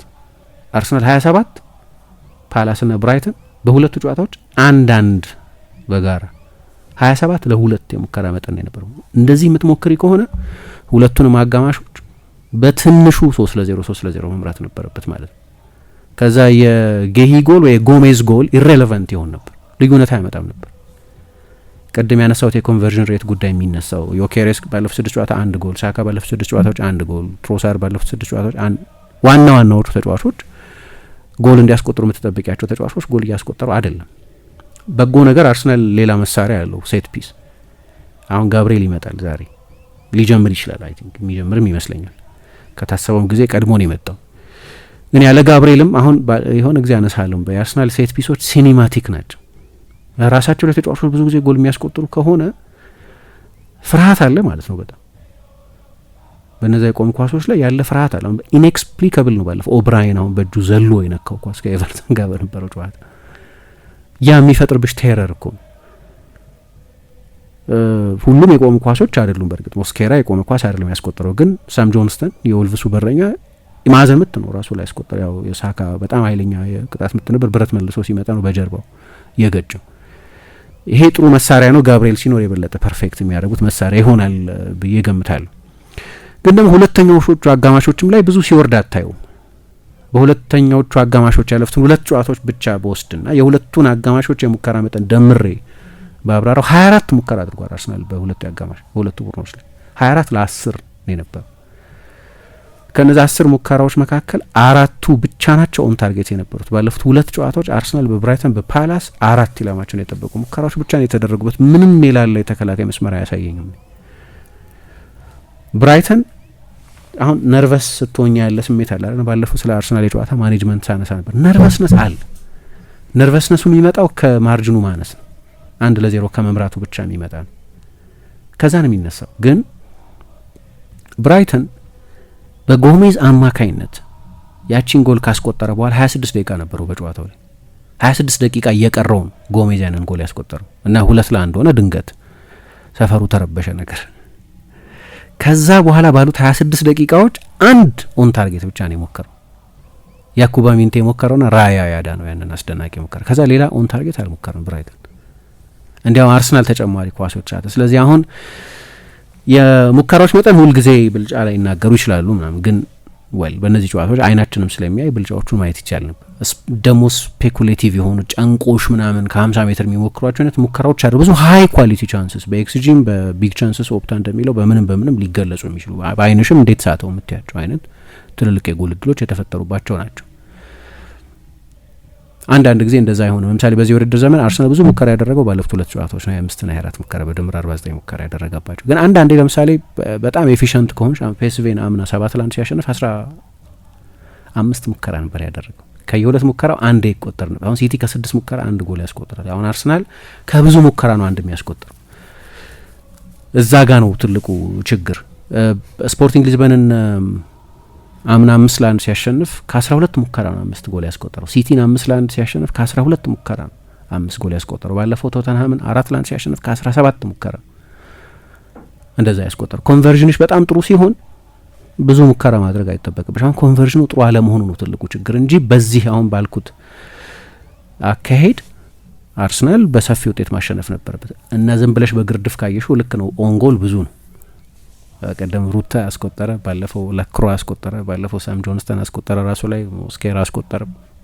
ብዙ ኦንጎል ነው። ኦፍኮርስ ግን ከፐርፎርማንስ አንጻር ካየሽው ግን ቡድኖቹ መትረፋቸውና ጨዋታው 90ኛው ደቂቃ ላይ የሲንግል ጎል ሊድ መሆኑ ብቻውን እድለኞች የሚያስብላቸው እነዛን ቡድኖች ሊሆን ይችላል። በእነዚህ ጨዋታዎች በአራቱ ጨዋታዎች ወልቭስ፣ ኤቨርተን፣ ፓላስ፣ ብራይተን በእነዚህ ጨዋታዎች አርሰናል የአንድ ጎል ልዩነትን ለ178 ደቂቃ በመሪነት ቆይቷል እና በዚህ ጊዜ ውስጥ በአንድ ጎል መሪነት እየመራ በቆየባቸው በአራቱ ጨዋታዎች የነበረ ድምር የደቂቃን ብዛት 178 ደቂቃ በ178 ደቂቃ ሁለት ጨዋታ እንደማለት ነው።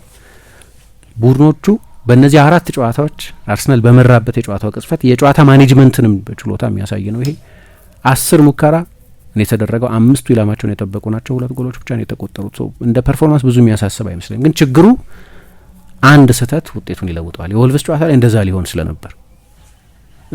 ነበር።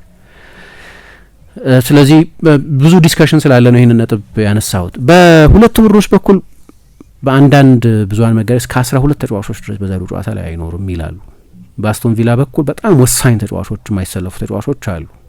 ማቲካሽ አይኖርም በቀደሙ ጨዋታ ላይ በቅጣት ምክንያት። እዛ ቦታ ላይ ተጫዋች ያላቸው አይመስለኝም፣ ተፈጥሯዊ ተጫዋች። አምና ዲሳሲን አንዳንድ ጨዋታዎች ላይ ይጠቀሙበት ነበር። አሁን ቦሃርድ አንደኛው አማራጭ ነው። አንድ ጋርሲያ የሚባል የስፔን ከ21 ዓመት በታች ቡድን አለ፣ እስካሁን ምንም ያልተጫወተ። ሲዝኑ ከተጀመረበት ጊዜ እሱን ያሰልፉታሉ አላቅም። በጣም ትልቅ ጉድለት ይመስለኛል። ማቲካሽ ባለፈው አርሰናልም ላይ የመጀመሪያውን ጎል አስቆጥሯል። ወሳኝ ተጫዋቻቸው ነው። ከዛ ቡባከር ካማራ የቡድኑ 6 ቁጥርም በዚህ ጨዋታ ላይ በቀደሙ ጨዋታ በሌላ የቢጫ ካርድ ምክንያት አይኖርም። እነዚህ ሁለት ፋንዳሜንታል ተጫዋቾች ናቸው። ልዩነቱ ምንድነው? ለምሳሌ ትልልቆቹ ቡድኖች እንደዚህ አይነት ቅጣት በሚኖርበት ጊዜ ስኳዳቸው ሰፊ ስለሆነ ለመተካት ያን ያህል አይቸግራቸው። ለምሳሌ ኢቨን አርሰናል።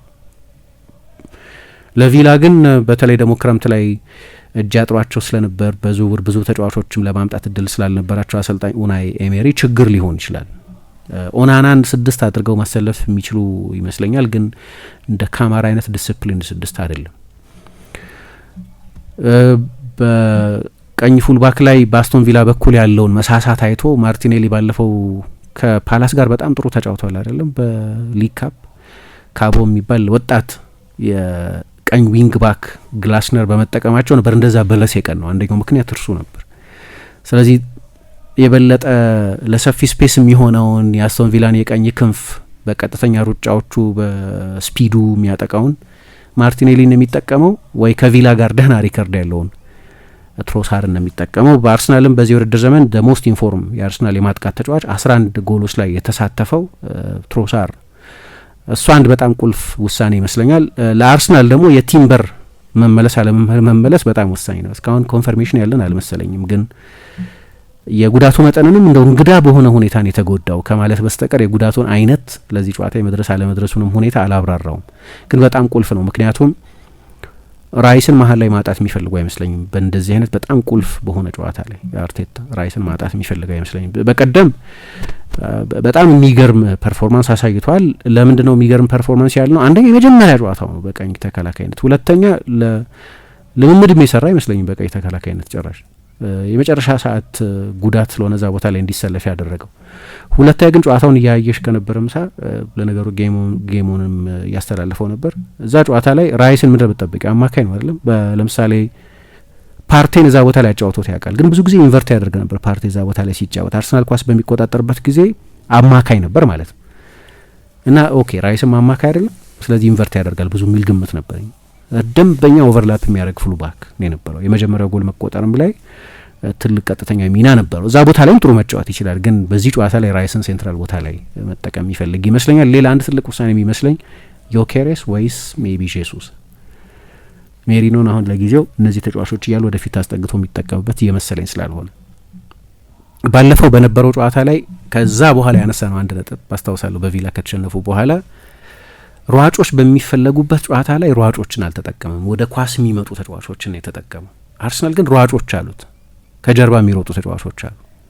ለምሳሌ ማርቲኔሊ፣ ዮኬሬስ እና ኢቨን ማድዌኬ። ሌሎች አርሰናል ተጫዋቾች ለምሳሌ ሜሪኖን የተሰለፈው ወደ ኳስ ነው የሚመጣው፣ ወደ መሀል ነው የሚመጣው። ሳካ ቦልቱ ፊት የክንፍ ተጫዋች ከኳስ ጋር የሚገባ እንጂ ጀርባ ብዙ የሚያጠቃ ተጫዋች አይደለም። እና በቀኝ በኩል በግራ በኩል ደግሞ ኤዜን የተጠቀሙ ሌላ ፕሌይ ሜከር ነው በጭራሽ ሯጭ የጀርባ ሯጭ አይደለም። ቢያንስ አስቶን ቪላ ደግሞ ሰፊ ስፔስ ከኋላ የሚተው በሀይ ብሎክ የሚጫወት ነው። እና ያ ጨዋታ እንዲያውም እኮ ለሯጮች የሚሆን ጨዋታ ነው። እንግዲህ ዮኬሬስ ከጉዳቱ መመለሱ ስለነበር ሊሆን ይችላል፣ ማርቲኔሊም ስላልነበር ሊሆን ይችላል። ግን በእኔ አስተያየት የቪላ አጫዋት እንዲያውም ጀርባ የሚያጠቁ ተጫዋቾችን መጠቀምን ኢንካሬጅ የሚያደርግ አይነት አጫዋት ነው ያለው አስቶን ቪላ። ምንድነው የሚያደርገው? የትኛውን ተጫዋች ነው የሚመርጠው? ምክንያቱም ጄሱስ ከተሰለፈ አሁን እንግዲህ ችግሩ ከረጅም ጊዜ ጉዳት የመጣን ተጫዋች በአጭር ጊዜ ብዙ የምታጫወቹ ከሆነ ለሌላ ሪላፕስ ሊጋለጥ ይችላል። ፍርሃቱ እሱ ነው። ማንቸስተር ዩናይትድ ውስጥም ለምሳሌ ሊሳንድሮ ማርቲኔዝን በተመለከተ እንዲህ አይነት ተመሳሳይ ስጋት አለ። ኦልሞስት አመት ከሜዳ ርቆ የቆየን ተጫዋች በየሶስት ቀኑ ቶሎ የምታጫውቹ ከሆነ ምንም ያህል ቢጠነቀቁ ለሁለቱ ተጫዋቾች መመለስ ቶሎ አጣድፎ ባይመልሷቸው ለሰውነታቸው ሾክ ይሆናል። ግን ጄሱስ ሲመለስ ጄሱስ ከተሰለፈ ማርቲኔሊ መሰለፍ ያለበት ይመስለኛል። በሁለቱ መሀል በጣም ኃይለኛ ኬሚስትሪ ስላለ። ግን ደግሞ ዮኬሬስ ጎል እያስቆጠረ ባይሆንም ተቹ ሄቪ ነው ቢሉም፣ ግን ደግሞ ጀርባ እንዲህ አይነት ቦታ የበለጠ የሚስማማ ይመስለኛል። እንዲህ አይነት ጨዋታ ከሎ ብሎክ ቡድኖች ይልቅ የሀይ ዲፌንሲቭ ብሎክ ቡድኖች ሊስማሙት ይችላሉ። ስለዚህ የትኛውን ተጫዋች ይመርጣል እሱም በጣም ወሳኝ ሊሆን ይችላል። በቪላ በኩል ዋትኪንስ መጀመሩ አይቀርም። ከአርሰናል ጋር በጣም ጥሩ ሪከርድ ነው ያለው። በጣም የልጅነት የአርሰናል ደጋፊ ነው እና ከአርሰናል ጋር 6 ጎሎች አስቆጥሯል እና ብራይተን ላይ ብቻ ነው ከዚህ የበለጠ ጎል ያስቆጠረው። ለማንኛውም ይሄ ጨዋታ በብዙ መለኪያዎች ወሳኝ ጨዋታ ነው ለኤሜሪም ለአርቴታ። ለእኔ ግን የበለጠ ለአርቴታ በጣም ወሳኝ ጨዋታ ነው። ኤሜሪ እና አስቶን ቪላ በንጽጽር ከጫና ቀለል ባለ ስሜት ውስጥ ሆነው የሚያደርጉት ጨዋታ። የተወሰኑ አድማጮቻችንን አስተያየት የምንቀበል መሳይ ሜሽ ሚል አድማጫችን የኤምሬትሱ ጨዋታ ለአርሰናል መስት ዊን ነው። አስቶን ቪላ ማሸነፍ ለቡድኑ የዋንጫ ስነልቦና ላይ ከፍተኛ ሚና ይጫወታል። በአስቶን ቪላ በሃይላይን ስለሚጫወቱ ዛሬ ማርቲኔሊ ብቃት የምናይ ይመስለኛል። መሀል ክፍሉ መብለጥ አለብን። ከራይስና ኦዴጋርድ ብዙ ይጠበቃል። ከምንም በላይ በጊዜ ጎል ማስቆጠር ከቻልን የአስቶን ቪላ መዋቅር ማዛባት እንችላለን ድል ለመድፈኛው ብሎናል። ቸሪ ከደቡብ አፍሪካ ሰላም እንዴት ናችሁ? በዛሬው ጨዋታ አርሰናል ባለፉት 2 ጨዋታዎች ያሳየንን የጎል ፊት አይናፋርነት ቀርፎ ካልመጣ ኤምሬና ልጆቹ በሚገባ እንደሚቀጧቸው አልጠራጠርም። የዩናይትድ ደካማውን ወልቭስን አሸንፎ እንደሚያስተስተን ተስፋ አደርጋለሁ ብሎናል። አርሰናል ብቻ የሚል የፌስቡክ ስም ያለው አድማጫችን የታላላቆቹ ታላቅ መድፈኛው አርሰናል ዛሬ አስቶን ቪላን ብቻ ሳይሆን ብዙ የታች ሰፈሮችን አይቀጡ ቅጣት የሚቀጣበት ቀን ነው አሉ። ደግሞ ከኛ እኩል በተመሳሳይ ሰዓት ጨዋታ ኑሯቸው ግን የቲቪ ስክሪናቸውን በእኛ ላይ ለመቋጠር ራሳቸውን ጨዋታ የማይመለከቱት ቪላ ደግሞ ካሁኑ ሌላ ነገር ውስጥ ገብተዋል። ከመድፈኛው ጋር በድጋሚ ለምን እንጫወታለን እያሉ ነው። ቅሬታቸውን ለኤፍኤ አስገብተዋል ብሎናል። በቀናት ልዩነት ውስጥ ለምን ለንደን ላይ እንጫወታለን? በቀናት ልዩነት ውስጥ ለምን ቀደም ቼልሲ ለንደን ላይ አይደል የገጠሙት? ግን አልተከፉም አይደለ? አሸንፏል ጨዋታው። ብርሽ ተስፋ የኛ ሰላም ሚኒስተር የተከበሩ ኡና ኤምሪ አድራውትን የቀጠናውን ሰላም በርሶ ውድ ነው ያለው። ሰሜን ለንደን ያበጠ ጎማ ለትንሽ ብቻ ወጋ አድርጉት። ግሎሪ ቪላ የአንድ ጊዜ ሻምፒየንስ ሊግ አሸናፊ ብሎናል። ጀማል ግሎሪ ቪላ ካለ የማን ደጋፊ እንደሆነ ተጠረጠራል። የዩናይትድ ይመስለኛል፣ ግን ያው የሻምፒየንስ ሊግ አሸናፊ መሆኑን መጥቀስ ፈልጎም ይመስለኛል። ጀማል አብደላ ዛሬ አርሰናል አሳምኖ በቆንጆ ጨዋታ በልህና ቁጭት እንደሚጫወቱ እርግጠኛ ነኝ። 3 ነጥብ ለማግኘት ከመጀመሪያው ደቂቃ ጀምሮ ጎል ለማግባት ቢፈጠሩ ድሎች አይምሬና ጨካኝ መሆን አለባቸው። ሌላኛው ትክክለኛው ሰዓት የፊት መስመሩ አርቴታ ተጫዋቾች ከጉዳት መመለስ ጥሩ ምርጫ እንዲኖር ያደርገዋል። ቲምበር የግድ ያስፈልጋል። ዛሬ ራይስ ምርጥ ቦታው ላይ ብቃቱን እንዲያሳይ ስለምንፈልግ የሚል አስተያየት ልከውልናል። ሌላኛው አድማጫችን አብርሃም መንግስቱ ቪክተር ኮሪች ሳይቀር ሙሉ አሰልጣኙ 90 ደቂቃ ካጫወተው በእርግጠኛነት አርሰናል ግብ ሳይገባበት አስቶን ቪላን ያሸንፋል። አብርሃም ነኝ ከልደታ ብሎናል። ጀምስ ማን ሊክድ የሚል አድማጫችን አሌክሳንድሮ ፍረደኝ እስኪ በዚህ ስብስብ ዋንጫ ካልተበላ መቼ ነው የሚበላው? አርቴታ የራሱን ልፋት ገደል እየከተተው ነው። እኔን የሚገርመኝ የፔፕ ደቀ መዝሙር ሆኖ እንዴት ማጥቃት የሚወድ ቡድን አይሰራም? ግብ የማያስቆጥር ቡድን ፕሪሚየር ሊግ ላይ ለዛውም ከባድ ነው። ሰሞኑን እንኳን 80 ደቂቃ ከገባ በኋላ የምናየው መጨነቅ ቡድኑ ጨዋታ ስለማይገድል ነው። ዮሐንስ ነኝ ከሰበታ። ስለ ዩናይትድ ግን የሆነ ነገር በሉን ብሏል። የማርያም ጨዋታ የማይገድል ነው ማለትና የሚያጠቃ ቡድን አይደለም ማለት በጣም የተለያዩ ኮንሰፕቶች ናቸው።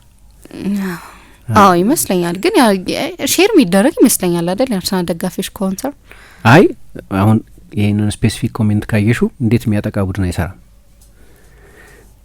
አሁን ያለፉት ጨዋታዎች ላይ አርሰናል እያጠቃ አይደለም? እያጠቃ ነው፣ ግን ማስቆጠር የማይችል አይ ቲንክ ማጥቃት አለመቻል ነው ወይስ እሱን አንደርስታንድ የማድረግ ጉዳይ ይመስለኛል አይደል? ማጥቃት ግን ለፊኒሽንግ ብሎ ያመጣቸው ተጫዋቾች ራሱ ግብ ያስቆጠሩ እኮ አይደለም። አዎ እኮ ልክ ነው፣ ግን እሱ ኮንሰርን ይመስለኛል። አሁን የሚያጠቃ ቡድን እየሰራ አይደለም የሚለው ጎል መጨረሻ ላይ ውጤቱን ከማየት የመጣ ይመስለኛል አይደል? ምክንያቱም ማጥቃት ብዙ ጊዜ የሚገለጸው በግብ ወይም ግቦች በማስቆጠር ስለሆነ ይመስለኛል። የአድማችን አስተያየት የመጨረሻ አስተያየት እንቀበል። የማርያም እንዳለ የሚል የምትል የፌስቡክ ስም ያለው አድማጫችን ስለ ማንቸስተር አውርተህ መቼም ቢሆን ደሃ አትሆንም። አንጋፋው ጋዜጠኛና የሚዲያ አመራር ማርቲን ሳሙኤል ጥናት አድርገን ያገኘነው ነገር ሁሉም ስለ ማንቸስተር መጻፍና ማንበብ ይፈልጋል። ሚዲያ በማንቸስተር ወሬ ከሞላው በፍጹም መቼም ቢሆን ደሃ አትሆንም ይላል። አሁን ግልጽ ነው፣ እንግሊዝ ውስጥ ብዙ ትልልቅ ቡድኖች አሉት፣ ግን ማንቼ ትንሽ ጉዳይ ሲኖርበት ይረሳሉ። አንድ ሊግ ነን እንጂ አንድ አይነት አይደለንም። በጣም ብዙ ርቀት አለን። ሞቶም ቢሆን የእንግሊዙ ምልክት ማንቸስተር ዩናይትድ ነው ብሎናል። ሕፃን ተወለደ፣ ወንድ ልጅ ተሰጠን፣ ጨለማን ገፎ ብርሃን ሊሰጠን፣ ወርቅ ዕጣኑ ከርቤ ይደርደር ለክብሩ፣ ንጉሥ ስለሆነ በሰማይ በምድሩ። የጌታን መወለድ ለማብሰር ሰብአ ሰገል በብርሃን እየተመሩ እንደሄዱት ሁሉ ከተደበቅንበት የምንወጣበት፣ የተሸፈነውን የምናይበት፣ ከደከሙት ጎን የምንቆምበት፣ ለጋስና ሰጪ እጆች እየተዘረጉ አብሮነታችን ልክ እንደ ሁል ጊዜው ጎልቶ እየፈካ የሚሄድበት፣ ብርሃናችንን የምናካፍልበት ይሁን እያልን በብርሃን ኤቲኤም ካርድ በመጠቀም የበዓል ግብይቶን ይፈጽሙ። እንዲሁም በብርሃን ሞባይል ባንኪንግ 881 በመጠቀም ግብይቶን ቀላል ያድርጉ። ከብርሃን ባንክ ጋር የሚሰሩትን የገንዘብ አስተላላፊ ድርጅቶች በመጠቀም ለበዓሉ ለወዳጅ ዘመዶ ስጦታ ይላኩ፣ ይቀበሉ። መልካም በዓል። ብርሃን ባንክ። እንደ ስማችን ብርሃን ነው ስራችን።